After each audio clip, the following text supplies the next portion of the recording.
Shalom keluarga Menara Pengharapan, senang sekali bertemu dengan saudara pada saat ini dan kita akan bersama-sama membedah firman Tuhan dalam PA kita pada saat ini, dan saya akan berefleksi dari Lukas pasal 24 ayat 13 sampai 35.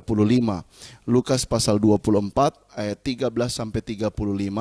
Namun sebelumnya mari kita satu dalam doa, kita berdoa. Kami bersyukur kepada Tuhan di tengah-tengah situasi dan kondisi ini, Kristus yang sudah bangkit tetap menjadi pedoman hidup kami. Dan kami bersuka cita sebab Allah yang hidup dan yang berkuasa itu menjadi bagian integral dalam hidup kami. Dan saat ini Tuhan, kami akan merenungkan firman Tuhan.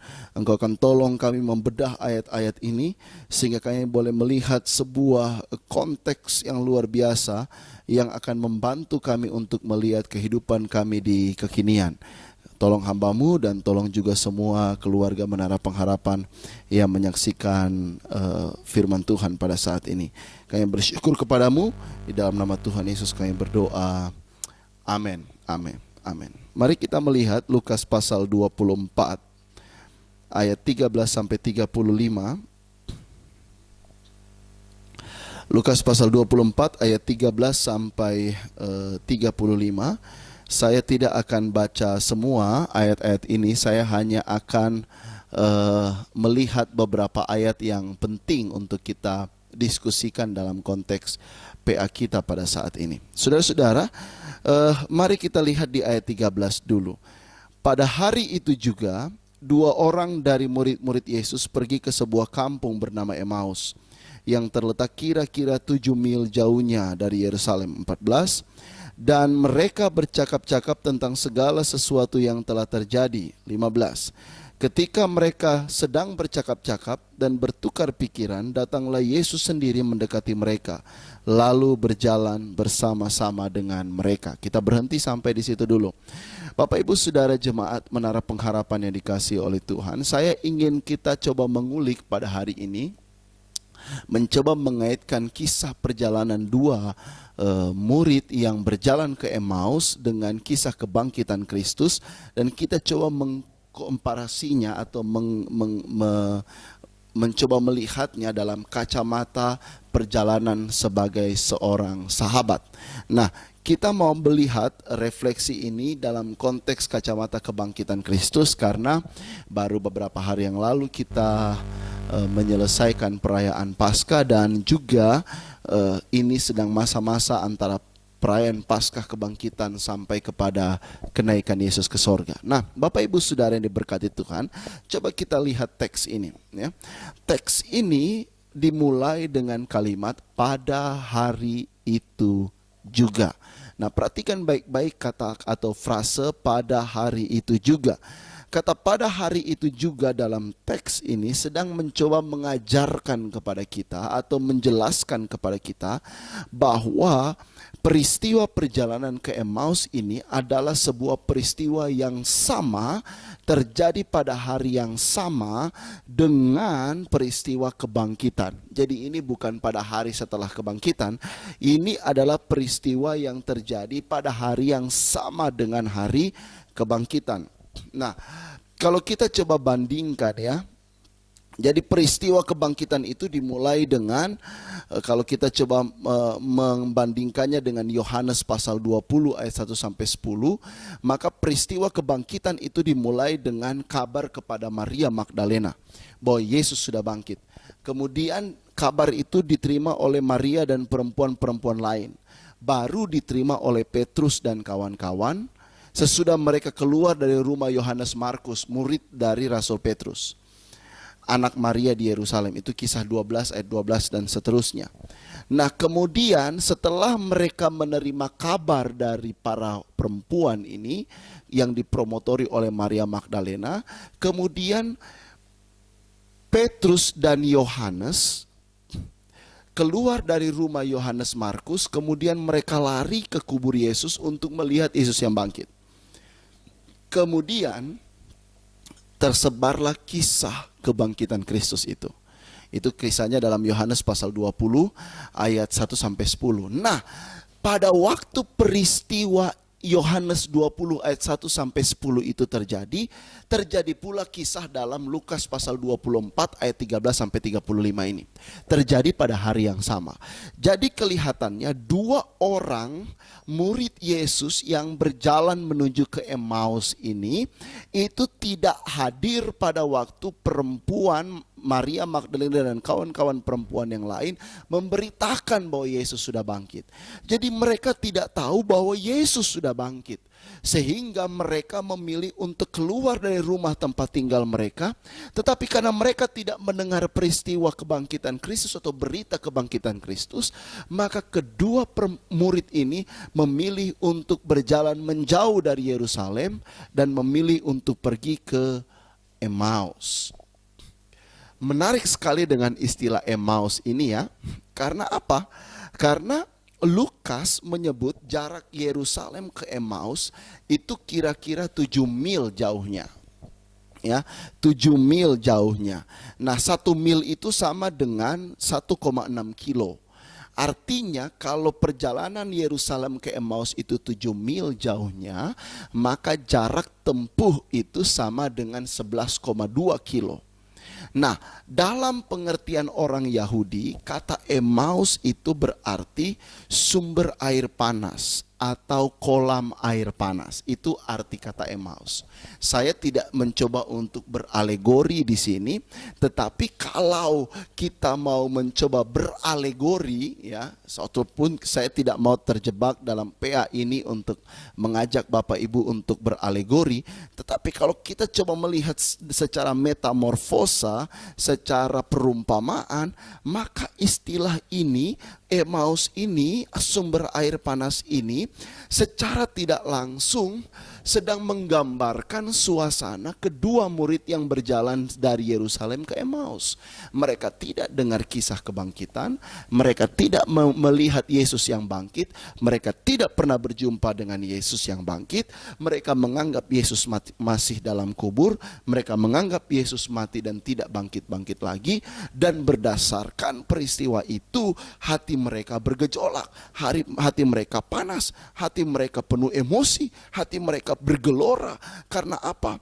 Karena mereka sedang kecewa dengan proses pengiringan mereka kepada Yesus. Mereka sedang kecewa. Kenapa Yesus yang diharapkan untuk menjadi Tuhan, kenapa Yesus yang diharapkan untuk menjadi Mesias yang duduk di atas tahta Daud dan mengalahkan penjajah Romawi, mengapa Yesus itu kemudian mati?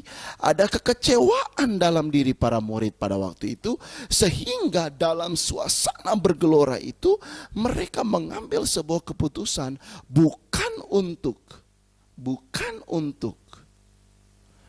pergi mendekat ke kubur Yesus, tetapi mereka mengambil keputusan untuk pergi menjauh dari kubur Yesus. Mereka mengambil keputusan untuk berada di Emmaus. Mereka mengambil keputusan untuk berada di Emmaus. Nah, perhatikan ayat 14 Bapak Ibu. Dan mereka bercakap-cakap tentang segala sesuatu yang sedang terjadi. Itu ayat 14 ya. Mereka kedua murid ini bercakap-cakap. Nah, kata bercakap-cakap itu berarti mereka sedang berbincang-bincang Bapak Ibu. Mereka sedang berbincang-bincang hal ihwal segala yang sedang terjadi pada saat itu. Apa isi percakapan mereka? Isi percakapan mereka jelas. Pada situasi yang sedang terjadi pada diri Yesus. Yesus yang ditangkap, Yesus yang dicambuk, didera, disalibkan, wafat, dimakamkan. Situasi itu yang sedang mereka terjadi, dan mereka pasti sedang mereka-reka apa situasi yang akan terjadi dalam komunitas mereka, komunitas para rasul, komunitas para murid pasca Yesus yang sudah mati. Karena mereka belum siap melihat Yesus yang sudah mati. Secara emosional mereka kemudian berbelok arah menuju kepada kampung halaman mereka di Emmaus. Kemudian ayat 15 tadi berkata, sementara mereka sedang bercakap-cakap intens tanpa putus, berbicara tanpa putus satu dengan yang lain, tiba-tiba mereka bertemu dengan seorang yang asing. yang berada bersama-sama dengan mereka. Mereka mungkin tidak sadar dari mana orang ini datang, tapi tiba-tiba ujuk-ujuk tiba-tiba seorang ini datang di antara kedua murid ini. Dan dia datang mendengarkan pembicaraan mereka. Nah, apa yang terjadi kemudian? Di perjalanan itu mereka kemudian terlibat dalam percakapan bertiga. Mereka berdiskusi bertiga, dan Yesus yang tak dikenal oleh mereka itu pun mendengarkan pembicaraan mereka. Dalam situasi itu mereka saling berbagi kegelisahan, mereka saling berbagi kegalauan, mereka saling berbagi keluh kesah dalam hati mereka. Mereka bahkan tidak gengsi berbagi ketika orang asing tanda kutip itu bergabung bersama dengan mereka. Dan orang asing itu pun kelihatannya tidak merasa asing di tengah kedua orang ini. Dan berada dalam persekutuan mereka. Sehingga dari persekutuan dua orang, kemudian persekutuan itu menjadi persekutuan tiga orang. Perbincangan yang tadinya ada pada dua orang, berubah menjadi perbincangan pada tiga orang. Nah, rupanya persekutuan tiga orang ini menjadi sebuah persekutuan yang menarik. Mengapa? Itu terlihat pada ayat 29. Ya, dikatakan pada ayat 29, tetapi ayat 28 kita lihat, mereka mendekati kampung yang mereka tuju, lalu ia, orang asing itu, berbuat seolah-olah hendak meneruskan perjalanannya. Ayat 29, tetapi mereka sangat mendesaknya. Mereka bukan cuma mendesak, Bapak Ibu, mereka sangat mendesaknya. Artinya ada sebuah ketertarikan luar biasa dari mereka berdua terhadap pokok pembicaraan yang disampaikan, pesan yang disampaikan oleh orang asing ini. Sehingga mereka kemudian mengundang orang asing ini untuk bersama-sama dengan mereka dan makan bersama-sama dengan mereka. Bagi kebanyakan orang, mengundang orang asing ketika situasi telah gelap, hari telah gelap itu adalah hal yang biasa. Tetapi bagi kedua murid ini, ketika mereka berespon untuk mengundang orang asing ini datang bersama-sama dengan mereka dalam persekutuan makan bersama, pada saat itu justru terjadi perubahan dalam cara pandang mereka. Orang asing ini kemudian lebih banyak berbicara, menjelaskan kepada mereka lebih banyak lagi tentang kitab suci, sehingga mereka merasa ini penting untuk berbicara lebih dalam dengan orang ini, karena sepertinya orang ini mampu menjawab kegelisahan dan kegundahan hati mereka. Sehingga mereka memberikan undangan mendesak. Mereka sangat mendesak orang ini. Kemudian apa yang terjadi? Kita tahu bersama, kemudian orang asing ini memecah-mecahkan roti, mengucap berkat, makan bersama-sama dengan mereka. Dan kemudian ketika proses makan itu, mereka kemudian celik matanya dan mengenali bahwa yang dimaksud yang berjalan bersama-sama dengan mereka itu adalah Yesus sendiri. Apa yang terjadi ketika misteri ilahi, misteri Allah itu terbuka, tersingkap? Kemudian kedua murid itu terlihat merasa menyesal, malu, dalam tanda kutip merasa bodoh, karena Yesus mereka anggap sebagai orang asing. Dan selanjutnya mereka mengambil keputusan untuk percaya akan kebangkitan. Dan kemudian mereka kembali ke Yerusalem di hari yang sama. Artinya dalam satu hari yang sama, mereka menjalani perjalanan berjalan kaki sejauh 22,4 kilometer.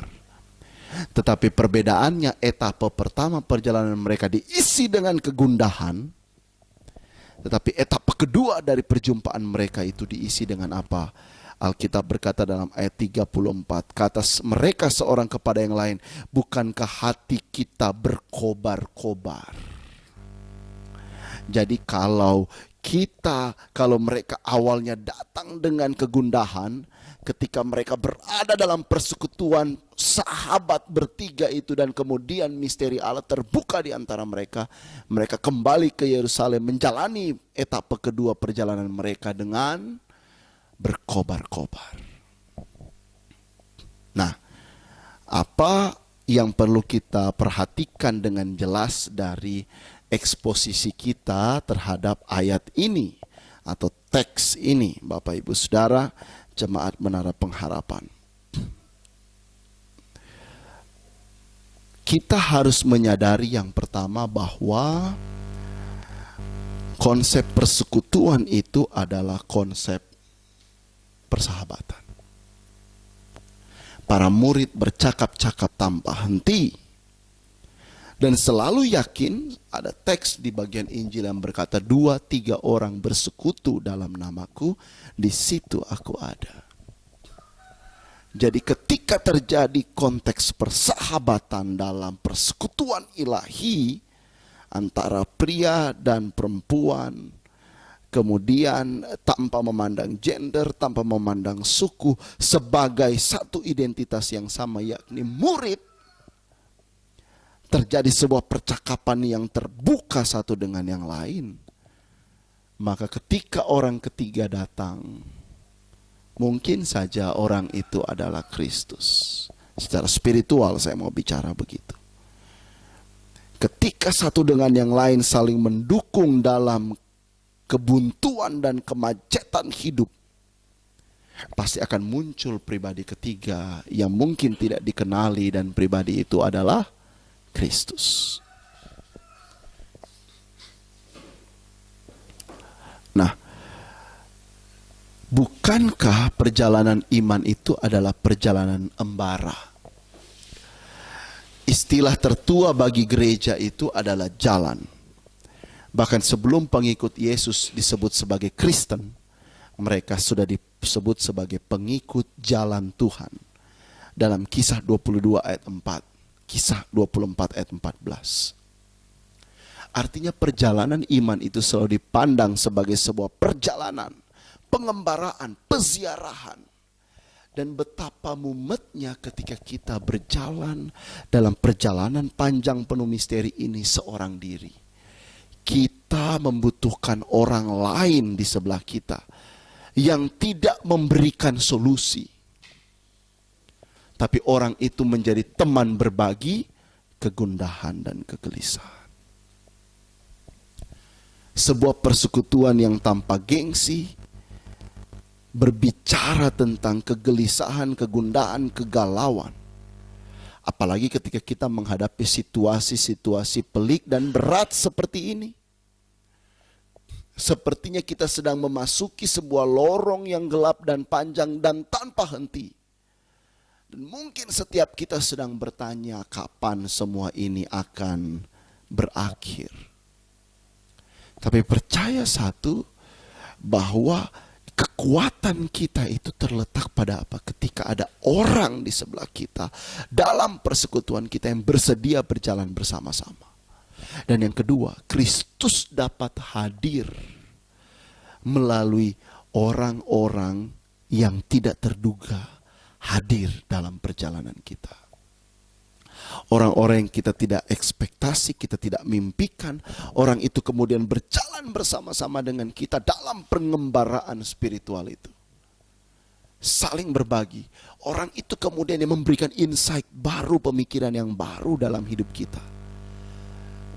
Sehingga tanpa sadar, kita kemudian mata kita tercelik dan melihat Kristus yang bangkit. Ada satu bagian dalam Injil yang berkata begini, Bapak Ibu. Kapan kamu memperhatikan aku? Kata Yesus, yaitu ketika kamu melakukannya bagi orang yang paling hina. Bahkan Kristus bisa muncul dalam wajah orang yang paling hina sekalipun dalam perjalanan ini. Dia berkenan untuk apa? Duduk satu meja, berbagi roti, seperti Kristus yang berbagi roti, memecah-mecahkan roti, berbagi roti. Sehingga kemudian para murid, kedua murid itu tercengang.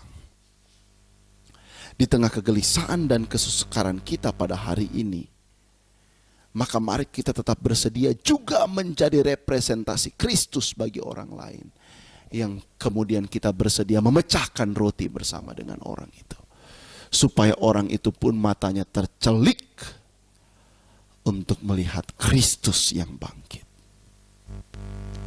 Tetapi perjumpaan dengan Kristus dalam konsep persekutuan itu tidak akan terjadi jika kedua murid ini tidak bersedia melepaskan kegundahan mereka. Demikian juga kita. Kelepasan, kebebasan, pembebasan dalam hidup persekutuan orang beriman tidak akan terjadi jika kita tidak bersedia membuka diri untuk melepaskan kegundahan kita kepada orang lain. Nah, maka Jemaat Menara Pengharapan, saya mengajak kita di ujung dari pembedahan eksposisi singkat dari Lukas pasalnya yang ke-24,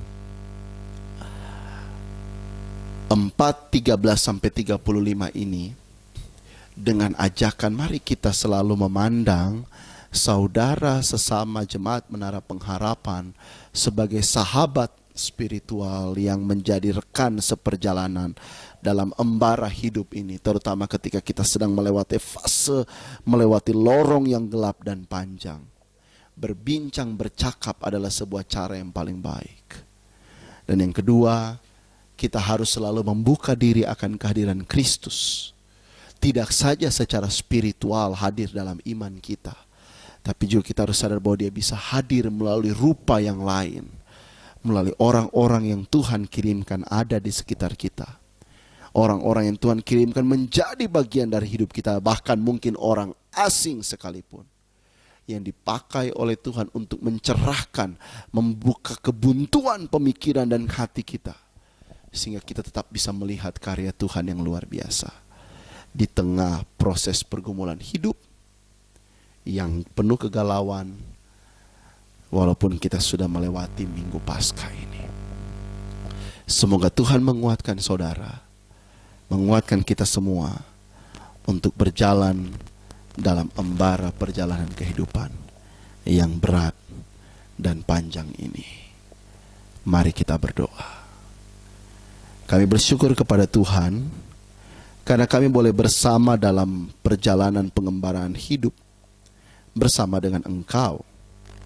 Terima kasih karena Engkau telah berkenan menjadi orang asing yang hadir dalam perjalanan kami sebagai jemaat Tuhan.